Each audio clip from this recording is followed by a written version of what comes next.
Thank you.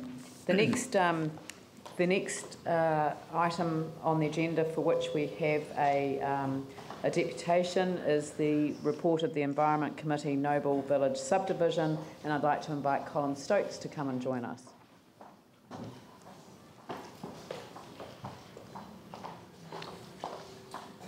Thank you. Hello everybody, thanks very much for giving me the time here. I'll just pass around a couple of documents here, just put in front of you while I speak.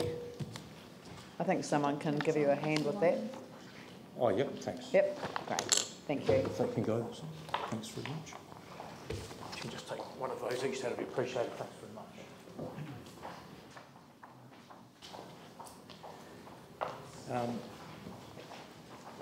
This is the...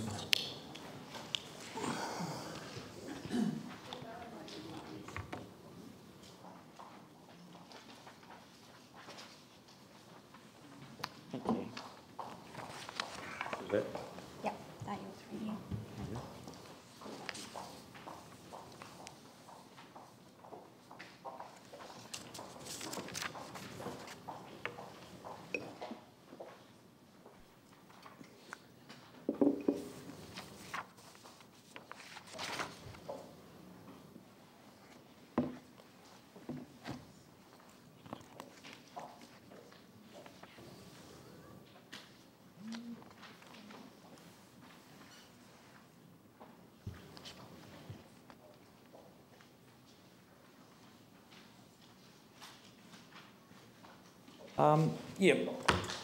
I just wanted to address you here with the opportunity to actually fix these roads finally. It's got a long history to this and I'll keep it brief.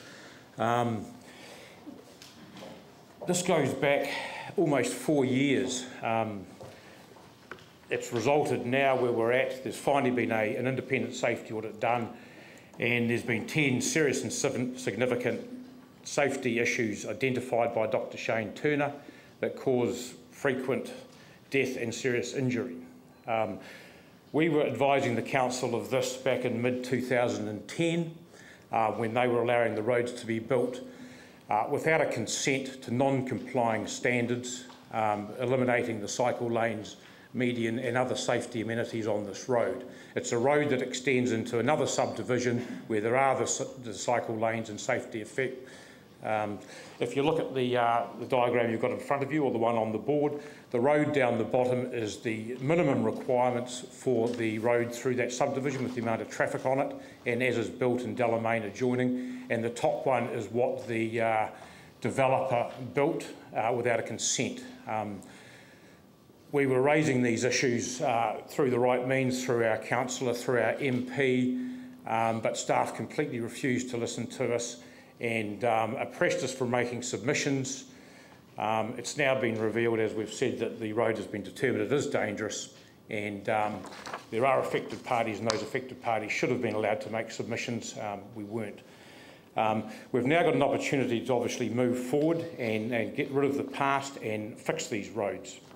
The outgoing council finally voted to have the safety audit done, and the community board had made a recommendation that the roads not be vested when there's these serious safety issues, which is obviously logical. There'd be issues of culpability if they were accepted when they were known to be dangerous and someone died, as is predicted by Dr. Turner. The same staff that processed this, that resulted in this, are still the same staff now that are telling you that they're trying to resolve it. In your agenda at page 152, John Higgins has said that this situation that we're currently at is entirely normal. I disagree. These are the same staff that brought this about, and through the whole process they have been doing reviews of themselves and telling the elected council that they've done nothing wrong. They've been engaging lawyers from outside of the council, soliciting them and changing the reviews as they go through, asking them to add things, delete things, such that it's the lawyers' reviews have said that the council staff have done nothing wrong. Obviously, we now know that is wrong, and even to the extent of when the outgoing council finally voted for the safety audit, even at that stage, the General Manager, Peter Mitchell, was still recommending to the elected council not to have the safety audit done, and to vest the roads with the ratepayers. So my concern is that the same staff are still looking to remedy these dangers, and I'm not confident at all that anything has changed. They're still telling the current council now that this is entirely normal. There's actually on a situation, it's stated here at page 152 of your agenda item, and this is in relation to what's happening at the moment. Dr. Turner is engaging with another independent traffic engineer as well as the developer's traffic engineer to see if they can agree on matters. What it says at item 152, page 152, the third paragraph from the bottom, it states, this is from John Higgins, who was there at the very start when this was processed, in instances where there is not agreement between the safety auditor and the designer, then the issues are reported to the client, who can choose either to direct the designer to amend the design to reflect the safety auditor's concerns, or alternatively to accept the residual safety risk occurring as a result of not addressing the issues in the safety audit. So basically saying the client can choose to accept the safety risk. Now, it says in this item of the council staffs that the client is not the council. So it's indicating there that someone else is the client and they have the legal opportunity of actually disregarding the safety risks and carrying on. I would challenge that. Sorry, what paragraph was that? That's the third paragraph from the bottom on page 152 of the agenda. Halfway through that third paragraph from the bottom.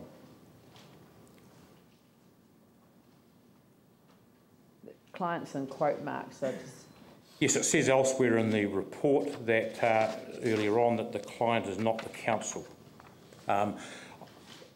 It doesn't actually say who the client is. It may well be that the client is the outgoing elected council that actually voted to have the safety audit done.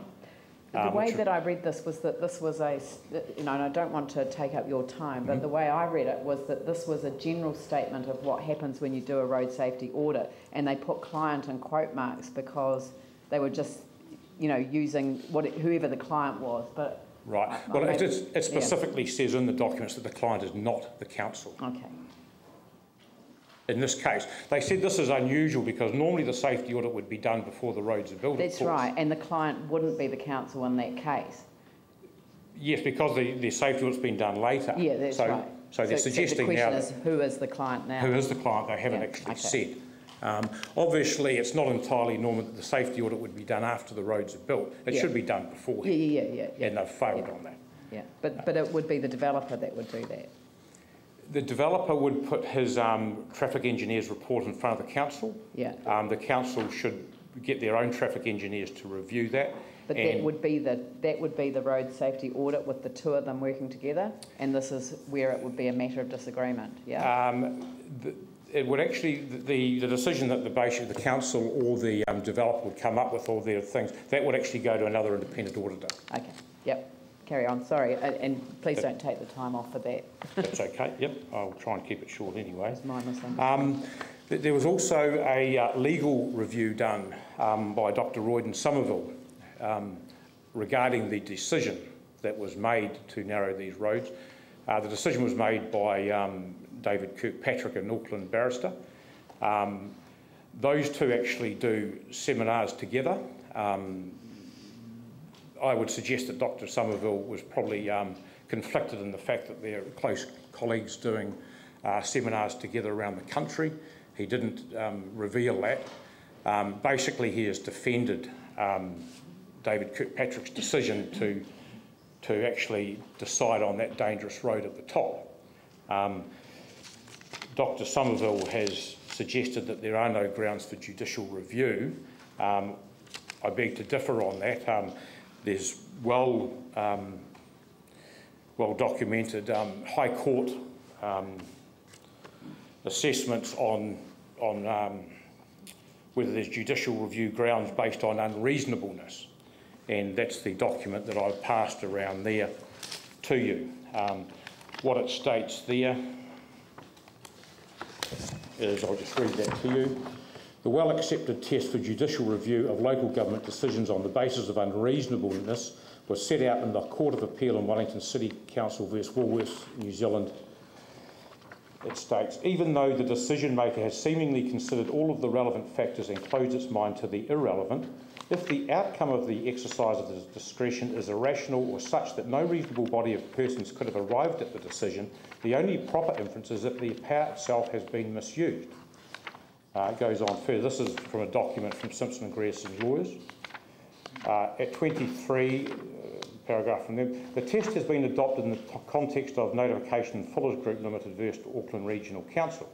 It states, the court in Woolworths further accepted that to prove a case of unreasonableness requires something overwhelming. For an ultimate decision to be invalidated as unreasonable, the court held that it must be so perverse, absurd or outrageous in defiance of logic that Parliament could not have contemplated such decisions being made by an elected council. So I would submit here that no elected council would choose that road at the top over the one underneath. It's completely unreasonable. It doesn't comply with safety standards, doesn't comply with the city's own infrastructure design standards, the city plan, New Zealand safety guidelines. To make a decision to accept that road would be absurd, outrageous, defiance of logic. The Parliament would not accept you guys to do that. So there is grounds for judicial review. I'm not suggesting that that's where this should go. I would certainly want this to be cleared up by the council. All I'm pointing out really is if the staff do what they've done in the past and continue to try and bury this issue and give you further documentation that this is completely normal, nothing's wrong, vest these roads regardless, I just want you guys to realise that there is an opportunity here for a judicial review, which if that's the only way to fix this, it's available. You've simply got to ask yourselves as elected members, would you decide on that above road when Dr Turner has stated it has 10 serious and significant safety issues? The current staff, as I said, that are dealing with this are the ones that dealt with it right through. Peter Mitchell is the advisor to the acting CEO. The acting CEO was the general manager of roading assets at the time these roads were being built without a consent and didn't do anything about it. So I'm just concerned we do need independence on this from the council organisation if they aren't going to finally stand up and accept that they have made mistakes. That's all I'll say. Thank you. Do you want to speak to the actual recommendation? I mean, you have presented really well, and it's actually nice to meet you since you're only an email name. Could you just, are you happy with the recommendation that has come from staff and the community board? I am happy with that recommendation going forward and going through that process. I support that. I'm just alluding to the fact that some of the statements made by the council staff that are the same staff that stuffed up in the first place are the ones still organising, and some of the stuff they're telling the elected council is not correct. And so that's what I'm concerned about, that they will somehow be able to push this through like they've been trying to do for the last 3.5 years. But the intention now is to pull in a separate independent consultant to respond to those issues. Yes, it is. Just for a wee bit of background, we had workshops, 2 workshops during the process of all this happening, whereby the dangers were revealed at the workshop and accepted, and the council staff promised to bring back a remedy to the community within 2 weeks and then failed to do so. They reneged on that. So I'm just concerned that the same process is going to come round in a big circle again. I think you've made a very strong presentation to the council. Has anyone got any questions or no? Again, this is an embedded item in a committee report, so we'll get to it when we get to it. But thank you very much for making the time to come in. Thanks very much, everybody, and good luck. Thank you.